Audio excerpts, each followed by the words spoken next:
भगवान कह रहे कि जिस पर मैं कृपा करता हूं पहले उसका धन बल अपहरण कर लेता हूं।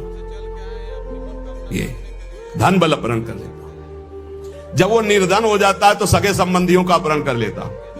या तो सगे संबंधी छोड़ देंगे, देखा ना पिता रास्ते में ही राधे श्याम। बहुत कृपा समझना कठिन है। सुनाया था एक बार भगवान शंकर की कृपा। माता पार्वती जी से कहा चलो मैं आपको अपने भक्त के दर्शन कराता हूं। बोले चलो प्रभु। तो बोले पहले अभक्त के दर्शन कर लो, तब भक्त के दर्शन आप सुख पाओगी। तो गए तो सुपारी कतर रहे थे बैठे, बढ़िया गद्दा लगा हुआ था, गिरदा लगा हुआ, 50 गाय 50 भैंसे दूध दुही जा रही थी। प्रातःकालीन का समय था। संत वेश में गए और कहा भगत जी 100 ग्राम दूध दे दो, शालिग्राम भगवान को स्नान कराना है। चल दिया सुबह से, और क्या क्या बोलना सो। महादेव जी ने कहा हे भगवान जितनी संपत्ति और वैभव इससे दुगना इसकी कर दो। माता जी ने कहा औघड़ इसीलिए कहा जाता है इनको, बड़े औघड़ नाथ है। 100 ग्राम दूध ले दिया, गाली दिया, ऊपर से कह रहे संपत्ति कह दो दुगनी। बोली नहीं पर अंदर अंदर बहुत विचित्र औढ़र दानी है इनका आसपोस। बोले चलो भगत के दर्शन। बोले अभक्त तो ऐसा था कि अगर आप साथ ना होते तो इसको भस्म ही कर देती हम, क्योंकि अंबा तो शक्ति है। आपका अपमान, अभक्त ऐसे ही होते हैं, तुम्हें नाराज नहीं होना। भक्त के पास गए, एक झोपड़ी फूस की, एक गाय, और उसी फूस की झोपड़ी में माँ उसकी मैया रहती थी। गए जो देखा संत तो साष्टांग दंडवत किया, आओ बैठो बैठाला। 100-200 ग्राम गाय का दूध होगा, वो बढ़िया पान करने को ले दिया। प्रभु थोड़ी देर भगवत चर्चा हुई। भगवान श्री ने कहा अच्छा भाई चलते हैं, हम तो विचरण करते रहते हैं। बोले संत भगवान कभी पुनः कृपा करके आना। हम कुटिया के बाहर निकले और कहा हे करुणा निधान भगवान इसकी गैया और मैया दोनों हटा दो, मार दो। अंबाजी ने कहा आप बर्दाश्त नहीं होगा। 100 ग्राम दूध नहीं दिया तो उसको दुगना संपत्ति दे दी, और एक गाय पूरा दूध आपको पिला दिया, और मैया बातचीत करने के लिए थी उसको भी आपने मार दिया। कहा कि ये क्या है? अभी तुम नहीं समझे। जब इतनी संपत्ति में साधु अपमान करके ऐसी गालियां देता है, जब डबल संपत्ति होगी तो ऐसा अपराध करेगा घोर नर्क जाएगा, समझो। और इसका कुछ मन मैया में जाता है, कुछ गैया में जाता है। दोनों भगवान के पास गए, अखंड हमारा चिंतन करेगा या हमें लीन हो जाएगा। माता जी का ये बात तो सही। तो बोले जिस पर मैं कृपा करता हूं इस माया प्रपंच से उसे अपने स्वरूप में स्थित करता हूं। वो जरूरत देखो, जरूरत है। ऐसा नहीं कि एक बुखार की दवा सबके साथ चलेगी। बुखार की भी क्वालिटियां हैं, समझना। मलेरिया है तो उसके लिए अलग, डेंगू है तो उसके लिए अलग, साधारण वायरल है तो उसके लिए अलग।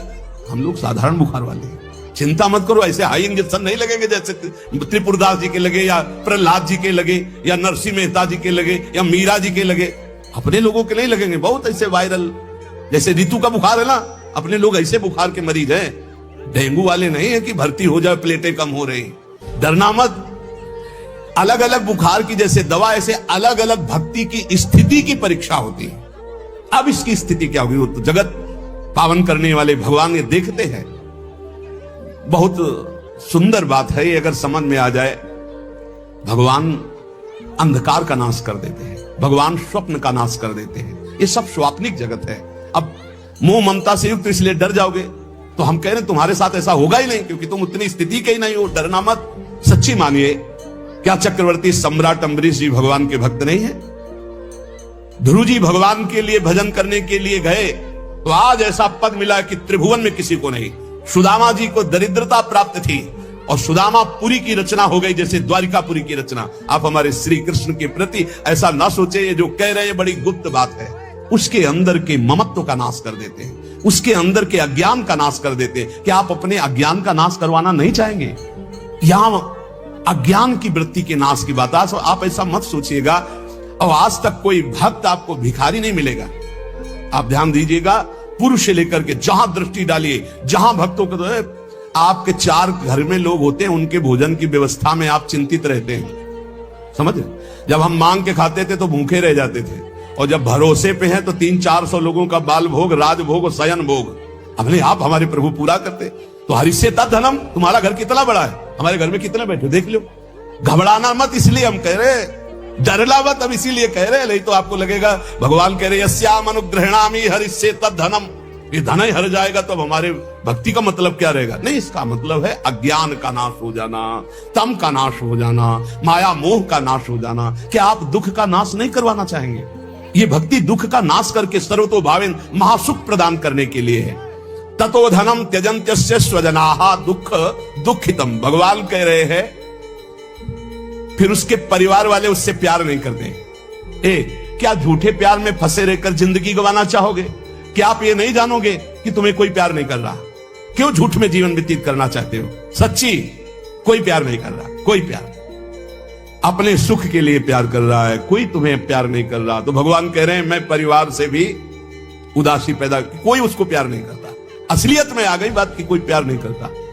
फिर कह रहे हैं कि जब वो व्याकुल चित्त हो जाता है, कोई उसे प्यार नहीं करता, ऐसा लगता है सब मुझे छोड़ दिए, तब मैं एक रास्ता देता हूं अपने भगवत प्रेमी महात्मा का। वो विशुद्ध संत से मिलता है, और जब संत से मिलता है तब मैं उसे अपनी कृपा से ऐसा सराबोर कर देता हूं, अनुग्रह की वर्षा कर देता हूं, और वो मेरे में डूब जाता है। महाभागवत जन्म जन्मांतर के पापों का नाश करके महान सुख की प्राप्ति, ये है रहस्य हमारे प्रभु का, जो भक्तों के जीवन में जगह जगह पर दुख दिखाई देता है, वो हर मोड़ में ईंट खड़ी कर देते हैं। इधर चल सीधे, ये इतना फिसड्डी मन है कि अगर वो कृपा न करे तो माया में फंसा रहे, पर वो ऐसे ईंट रखते चले जाते, निकल मेरी तरफ बढ़कर आ जा। अब त्रिपुरदास जी बाजार गए तो बेची के बाजार यो रुपया एक पायो, ताको ल्यायो मोटो थान मात्र रंग लाल गाइए, भीजो अनुराग पुनि नैन जलधार भीजो, भीजो दीन ताई धरी राख्यो और आइए, को प्रभु जन आए सहज दिखाई दई, भई मन दियो ले भंडारी पकड़ाइए, काहू दास दासी के ना काम को पे जाऊं लेके, बिनती हमारी जो गुसाई ना सुनाइए। त्रिपुरदास जी को दावत दिखाई दी जो पीतल की सी दिखाई दे रही, उठाई बाजार ले गए तो उस समय उन्हें 100 पैसे मिले, 1 रुपया। 1 रुपया कपड़े की दुकान में गए, मोटी मार्किंग को। अब जहां इतना कीमती वस्त्र, सोने के गोटे, हीरे लगाकर सुंदर ऐसी पोशाक भेजते थे, वहां आज स्थिति की मार्किंग कैसे ठाकुर जी को भेजे? लाल रंग से लगा, लाल रंग अनुराग का रंग, सफेद मार्किन लाके आंसू गिरते जा रहे हैं कि नाथ ये मोटा मार्किन आपके तो दास दासियों के लायक था, पर कुछ नहीं है। अनुराग में भीने हुए नेत्रों से अश्रुधार बह